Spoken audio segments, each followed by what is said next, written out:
Hello, I'm Zardus, and let's play Cities Skylines. Welcome back to my Industries DLC tutorial series.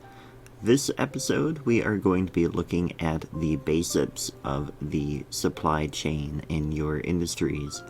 And just so you know, this is a ongoing series that we are doing that is going to take a look at all of the industry's DLC content. It's going to be kind of like a walkthrough of the entire thing.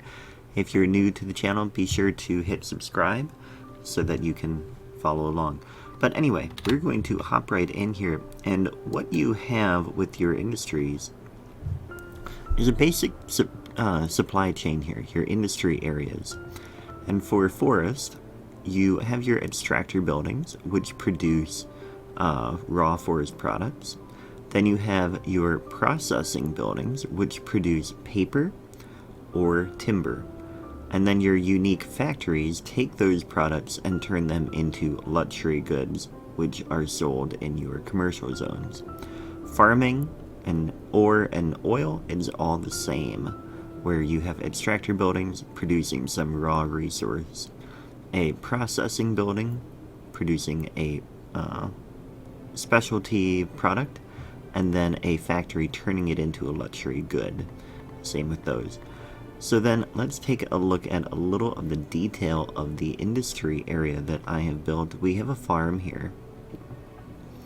And in this one industry area, this is the overview for the area. We have acquisition, so we are importing just a little bit of crops, and we are producing most of our own crops.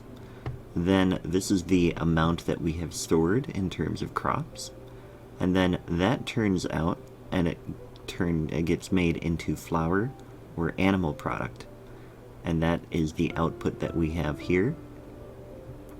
Then we can see the number of workers we have in the area, and then the total profit that we are making.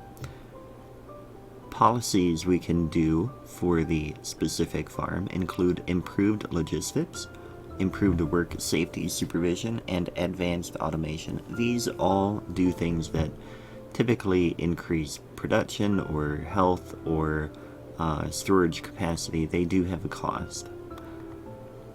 So then what we have is over here, we have other things that are like warehouses. In fact, they are warehouses, not just like warehouses.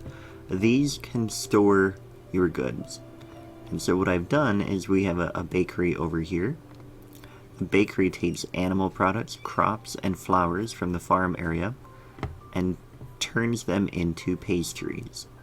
And so what we have is we have a warehouse that is filling with flowers, another one filling with animal products, and a silo filled with crops, so that the bakery has everything that it needs pretty close by.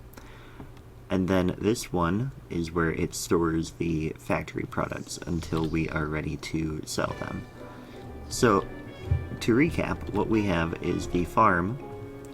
We are creating crops with our farm plots, our fields and things like that, our greenhouses.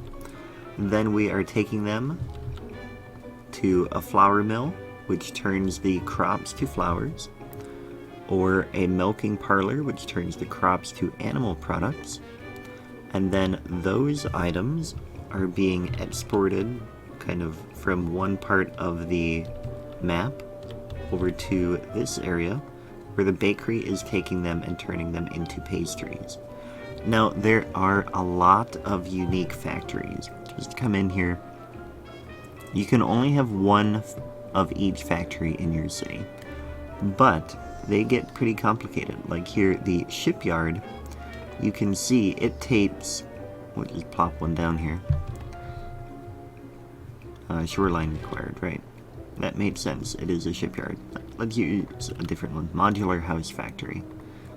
This is huge. And it takes planed timber, which requires forestry, plastics, which require oil, glass, which requires ore, and metals, which require ore as well. So this one requires 3 out of the 4 industrial areas to be operational. in order to be able to create its house parts.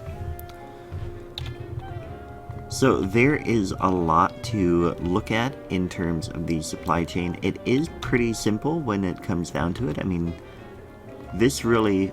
Oh, this is the wrong thing. And that's the wrong thing. I don't know what I'm doing here. Here we go. Industry areas.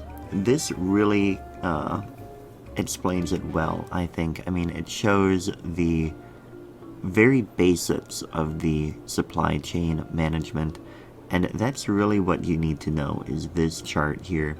And from there, you can do anything you want, pretty much. There are limits, as always.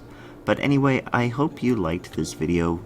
If you did, please hit the like button. If you didn't, well, that is too bad. I'm not sure why you watched the whole thing. But either way, I had a great time. I hope you did as well. Stay tuned, and I hope you keep watching the series. We are going to really start the walkthrough with the next video. So, thanks for watching, and I will catch you next time. Take care.